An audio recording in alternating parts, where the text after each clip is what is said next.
నమస్తే. అనురాధరావు, బాలల సంఘం ప్రెసిడెంట్. రీసెంట్గా మనం ఏసర్ సర్వే రిపోర్టు చూసాము.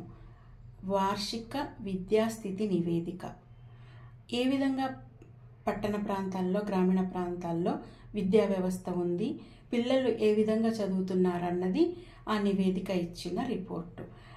అంటే 2nd క్లాస్ పాఠ్యపుస్తకాన్ని 8th క్లాస్ పిల్లలు చదవలేకపోతున్నారని, అట్లాగే తీసివేతలు, కూడికలు, గుణింతాలు, భాగాహారాలు కూడా చేయలేకపోతుంది అని నివేదిక వచ్చింది. ఇది 2014లో 19.9% ఉండేది. అంటే పిల్లలు 2nd క్లాస్ పిల్లలు 2nd క్లాస్ పాఠ్యపుస్తకాన్ని వేరే తరగతి పిల్లలు ఈజీగా చదవగలిగేవాళ్ళు.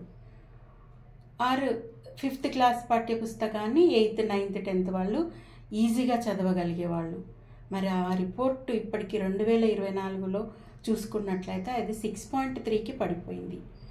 ఎంత గ్రాఫ్ పడిపోయిందో చూడండి. అంటే పిల్లల్లో లోపం ఉందా, టీచర్ల లోపమా, ఎక్కడుంది ఈ లోపం? ఆ లోపాన్ని ముందు సవరించాల్సిన బాధ్యత ప్రభుత్వానిదే. విద్యా హక్కు కమిషన్ ఒకటి ఏర్పరిచారు కదా, విద్యాశాఖ కమిషన్ ఒకటి. ఆ కమిషన్ వాళ్ళు నిరంతరం ప్రభుత్వ పాఠశాలను, ప్రైవేట్ పాఠశాలను తనిఖీలు నిర్వహించాలి. ఏం చెప్తున్నారు, ఏం చెప్పట్లేదు, టీచర్లు సరిగ్గా వస్తున్నారా, హాజరు శాతం కూడా లేదు టీచర్లది అంటే ఏ విధంగా ఉందో మన విద్యా వ్యవస్థ మనం ఆలోచించుకోవచ్చు. తక్షణం దీంట్లో మార్పు రావాలి. పోనీ ఇక్కడ లక్షల్లో ఫీజు వసూలు చేస్తున్న విద్యా సంస్థలు ఉన్నాయి కదా, ప్రైవేట్ విద్యా సంస్థలు, అవేమైనా సరిగ్గా చెప్తున్నాయంటే అవి కూడా అదే విధంగా ఉంది. అంటే చిన్న చిన్న ప్రశ్నలకు కూడా సమాధానాలు ఇవ్వలేని స్థితిలో పిల్లలు ఉన్నారు. నేను రీసెంట్గా ఒక 25-30 మందిని అంటే ప్రైవేట్ పాఠశాల పిల్లలను ప్రశ్నించాను. అంటే మంచి పేరున్న, బాగా లక్షల్లో ఫీజులు వసూలు చేస్తున్న, వ్యాపారం చేస్తున్న విద్యా సంస్థల పిల్లల్ని అడిగాను.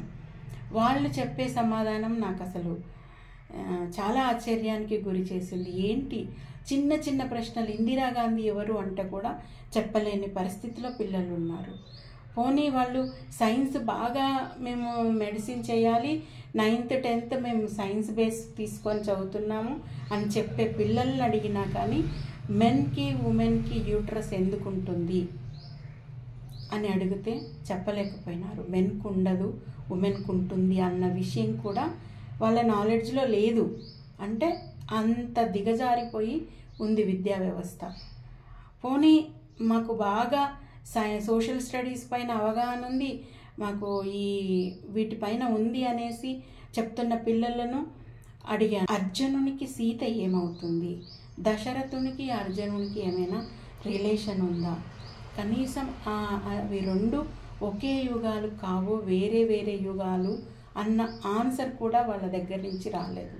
అంటే అంత హీన స్థితిలో ఉంది విద్యా వ్యవస్థ. దీన్ని తక్షణం మార్చాల్సిన బాధ్యత ప్రతి ఒక్క తల్లిదండ్రులపైన ఉంది. పిల్లలు ఏం చదువుతున్నారన్నది ప్రతి ఒక్క తల్లిదండ్రులు చూసుకోవాలి.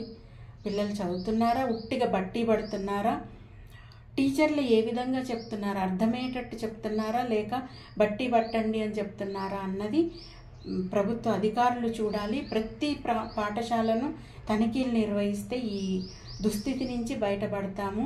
ఈ రిపోర్ట్స్ అన్నీ కూడా నెక్స్ట్ 2025 వరకు మారాలి. ఆ విధంగా చర్యలు తీసుకోవాలని బాలల సంఘం విద్యాశాఖ మంత్రి గారిని డిమాండ్ చేస్తుంది. నమస్తే.